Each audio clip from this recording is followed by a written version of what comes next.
जय हिंद दोस्तों। क्लास 9 का चैप्टर नंबर 7 इनका अध्याय 7 को देखने वाले हैं, जो कि त्रिभुज के बारे में है। तो त्रिभुज हम कहते किसे हैं कि तीन सरल रेखाओं से घिरे बंद आकृति को हम त्रिभुज कहते हैं, ठीक है ना। तो त्रिभुज में क्या क्या होते हैं? त्रिभुज में तीन कोण होते हैं, तीन भुजा होते हैं और तीन शीर्ष होते हैं, ठीक है ना।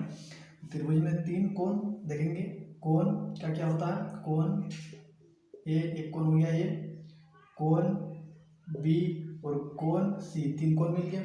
अब तीन भुजा भी होता है, तीन भुजा यानी कि ए बी, एक भुजा हो गया, भुजा ए बी, भुजा बी सी, भुजा सी ए, भुजा सी ए, तीन भुजा मिल गया, ठीक है।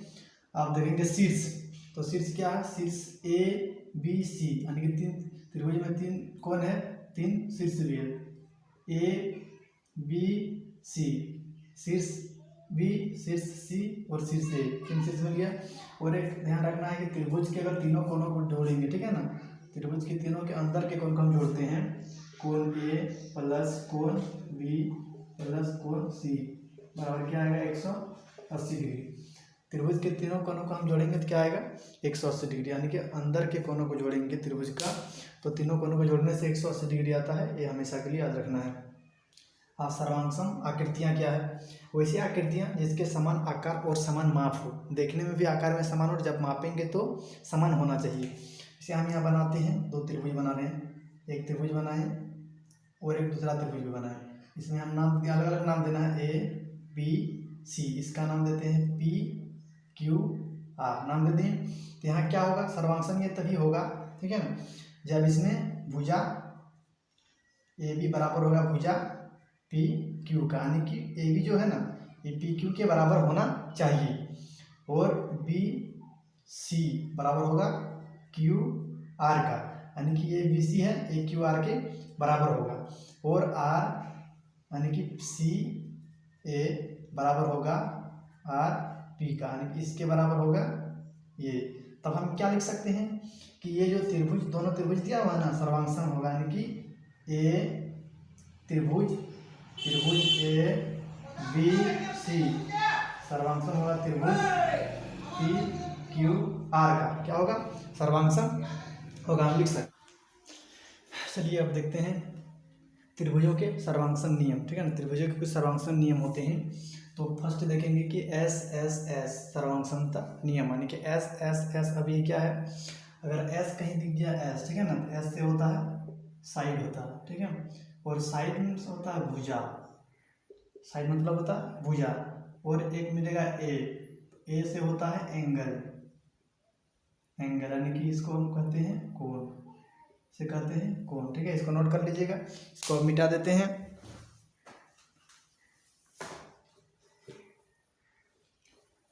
अब देखेंगे एस एस एस एस नियम, ठीक है। तो इसमें जब एक त्रिभुज के सभी भुजा, त्रिभुज के सभी भुजा दूसरे त्रिभुज के सभी भुजा के बराबर हो, तो इसे हम क्या कहेंगे?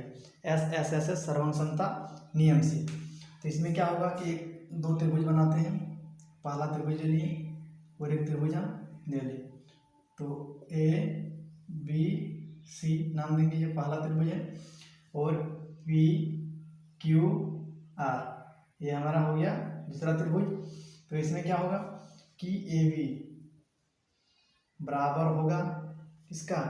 पी क्यू का, और बी सी बराबर होगा किसका? क्यू आर का। फिर आर ई सी ए बराबर होगा आर पी का, बराबर हो गया। अगर ये भुजा इसके बराबर है, ये भुजा इस भुजा के बराबर है, और ये भुजा इस भुजा के बराबर है, अगर तीनों भुजाएं बराबर हो गई, ठीक है ना, इस त्रिभुज का तीनों भुजा और दूसरा त्रिभुज का तीनों भुजा अगर आपस में क्या हो गया? बराबर हो गया, तो ये दोनों त्रिभुज आपस में क्या है? सर्वांगसम है। अब हम लिख सकते हैं क्या? त्रिभुज ए बी सी सर्वांगसम होगा त्रिभुज पी क्यू आर, ठीक है। क्या हो गया? ये किससे हो गया है? तीनों भुजा एस एस नियम से, ठीक है ना, यानी कि एस एस सर्वांगसमता नियम से, यानी कि त्रिभुज के अगर पहला त्रिभुज के सभी भुजा और दूसरे त्रिभुज के सभी भुजा के बराबर है, तो भी क्या कहलाएगा? सर्वांगसम त्रिभुज। चलिए आगे देखते हैं।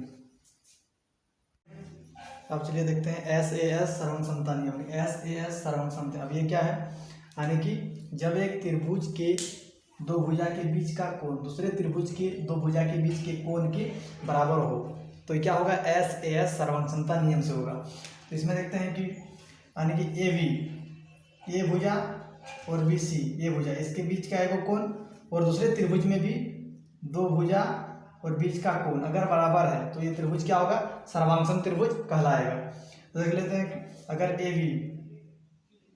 AB बराबर है PQ का और एक कोण B बराबर होगा कोण Q का, फिर देखते हैं कोण भुजा देखेंगे, भुजा BC बराबर है भुजा QR का, हो गया। यानी कि एक भुजा एक कोण और एक भुजा, ठीक है, यानी कि दो भुजा और एक कोण, यानी कि दो भुजा के बीच में एक कोण, दो भुजा के बीच में एक कोण, और दोनों त्रिभुज पहला त्रिभुज और दूसरा त्रिभुज में अगर बराबर हो जाए तो ठीक है, तीसरा भुजा भी आपस अपने आप बराबर हो जाएगा। क्या होगा, अपने आप बराबर हो जाएगा। इस भुजा को देखना नहीं है, सिर्फ देखना है कि अगर तीन चीज हम बराबर कर दिए हैं, दो त्रिभुज में अगर तीन चीज बराबर हो गया, भुजा कोण भुजा, तो त्रिभुज क्या होगा, सर्वांगसम त्रिभुज हो जाएगा। ठीक है, हम इसको क्या लिख सकते हैं, त्रिभुज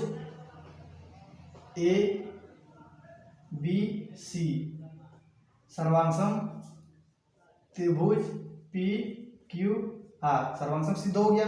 अगर कोई भी त्रिभुज सर्वांगसम सिद्ध हो जाता है, ठीक है ना, तो उसका जितना भी अवयव है, यानी कि जितना भी इसका कोई कोण हो या भुजा हो, आपस में क्या होगा, हमेशा बराबर हो जाएगा। यानी कि अगर हम लिखेंगे भुजा AC बराबर भुजा PR, यानी कि ये जो AC है इस PR के बराबर हो जाएगा। क्यों हो जाएगा, जो कोण A है, कोण P के बराबर, कोण A बराबर कोण P हम लिख सकते हैं। क्यों लिख सकते हैं बता रहे हैं। उसके बाद कोण C, यानी कि कोण C को हम लिख सकते हैं कोण R लिख सकते हैं। क्योंकि यहाँ लिखेंगे CPCT से, ठीक है ना, CPCT से क्या हो जाएगा, बराबर। इसका मतलब क्या है कि corresponding parts of congruent triangles, यानी कि सर्वांगसम त्रिभुज के सभी भाग आपस में बराबर होते हैं। अगर कोई त्रिभुज सर्वांगसम सिद्ध हो गया, कोई दो त्रिभुज अगर सर्वांगसम सिद्ध कर दिए हम तीन चीज़ों के माध्यम से, तो क्या होगा, उनके सभी जो चीज़ है क्या हो जाएगा, वो आपस में बराबर हो जाएगा। इसलिए हम इसको CPCT से बराबर कर सकते हैं। ठीक है, चलिए आप नेक्स्ट पार्ट को देखते हैं।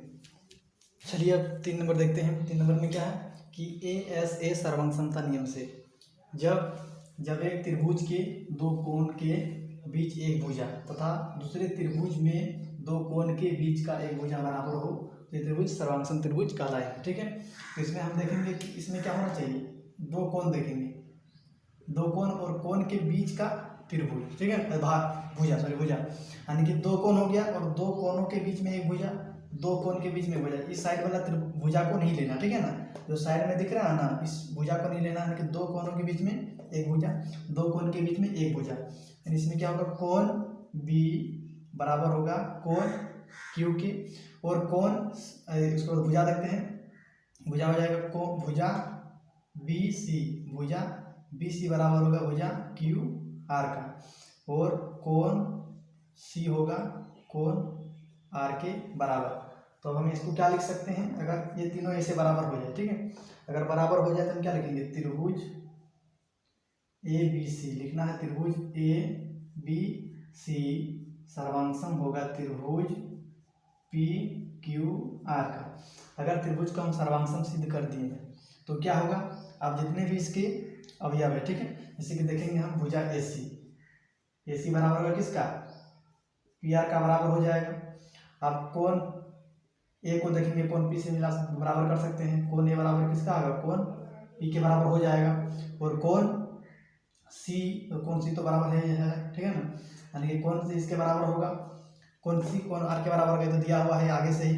अगर भुजा हम देखेंगे, इस भुजा को लिखते हैं AB, भुजा AB बराबर क्या हो जाएगा, भुजा P के बराबर, A कैसे बराबर हो गया, CPCT से। CPCT क्या है, चलिए CPCT का हम फुल फॉर्म लिख देते हैं, इसको मिटा के लिख देते हैं और देखते हैं CPCT है क्या, यानी कि CPCT क्या है, इसका फुल फॉर्म क्या होगा,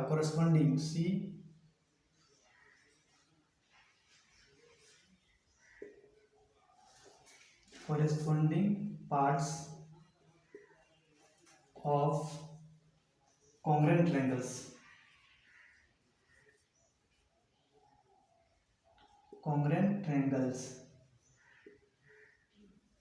कॉन्ग्रेंट ट्रायंगल्स हिंदी में क्या हो जाएगा? सर्वांगसम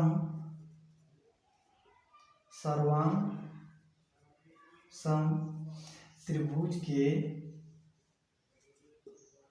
के संगत भाग बराबर होते हैं। संगत भाग बराबर होते हैं।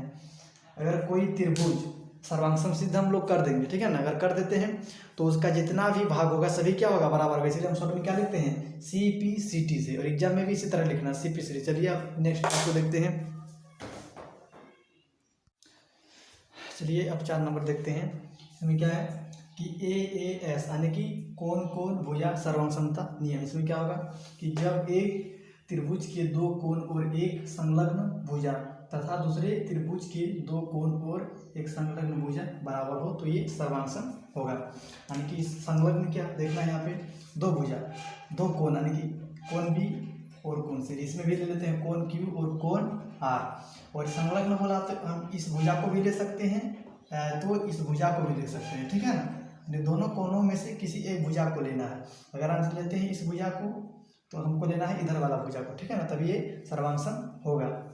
अब देखेंगे यानी कि कोण B बराबर होगा कोण Q के और कोण C बराबर होगा कोण R के।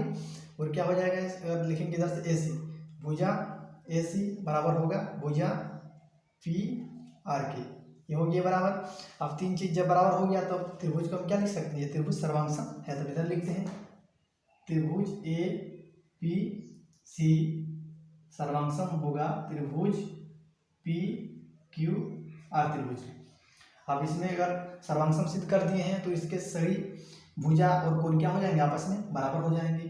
तो कौन कौन सा भुजा? एक भुजा AB बचा हुआ है। भुजा हम AB लिखते हैं AB, यानी कि ये भुजा AB बराबर होगा किसका? PQ का।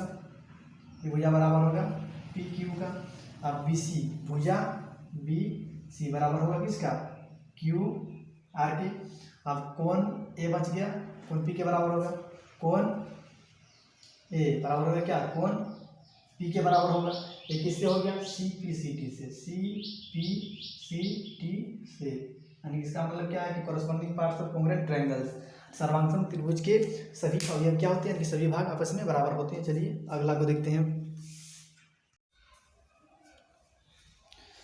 अब चलिए देखिए लास्ट बचा हुआ RHS सर्वांगसमता नियम यानी कि राइट एंगल हाइपोटेनियस साइड सर्वांगसमता नियम से जब एक समकोण त्रिभुज के कर्ण और एक भुजा तथा दूसरे त्रिभुज में कर्ण और एक भुजा अगर बराबर हो तो ये समकोण त्रिभुज आपस में क्या होगा? सर्वांगसम होगा। यानी कि कर्ण क्या है? कर्ण त्रिभुज ABC और एक त्रिभुज है PQR, इसका कर्ण, ठीक है ना, और इसका कर्ण अगर दोनों आपस में बराबर है और एक कोई भुजा बराबर हो जाए तो क्या होगा? ये त्रिभुज आपस में सर्वांगसम होगा। तो यहाँ देख लेते हैं हम क्या हो जाएगा? AC भुजा AC बराबर होगा भुजा PR के बराबर है। और एक भुजा BC को बराबर किए हैं तो BC बराबर होगा किसका? QR का। और हम लोग जानते हैं कि समकोण त्रिभुज में ये क्या होते हैं? लंब होते हैं, यानी कि 90 डिग्री बनाते हैं। समकोण का मतलब ही होता है 90 डिग्री, ठीक है ना। तो कोण B बराबर क्या हो जाएगा? कोण Q। तो 3 चीजें इसमें बराबर हो गया है। यानी कि 2 चीज इसमें हम बोले हैं। एक चीज जो है कि कोण है वो आपस आपने ही बराबर होता है, ठीक है, क्योंकि समकोण त्रिभुज का एक कोण 90 डिग्री होता है। हम क्या लिख सकते हैं कि त्रिभुज ABC समकोण त्रिभुज PQR के सर्वांगसम है। अगर सर्वांगसम सिद्ध हो गया तो अब जितने भी इसके अवयव हैं जो बच गया उसको भी हम बराबर कर सकते हैं। जैसे कि भुजा AB बराबर होगा किसका? भुजा PQ का। आप कोण A को कोण P के बराबर कर सकते हैं। कोण A बराबर क्या हो जाएगा? कोण P और एक कोण क्या बचा है? कोण C। तो कोण C बराबर हम क्या कर सकते हैं? कोण R कर सकते हैं। किससे हो गया? CPCT से। CPCT से इसका मतलब क्या होता है? Corresponding parts of congruent triangles, ठीक है। बार बार इसको बोलते रहना, ऑटोमेटिक याद हो जाएगा, ठीक है ना, अपने याद हो जाएगा। और इसका हिंदी में क्या हो? सर्वांगसमता सर्वसमता नियम से त्रिभुज के सभी भाग क्या होते हैं, बराबर होते हैं। चलिए तो इसके बाद देखेंगे अध्याय का प्रश्न सब शुरू करेंगे।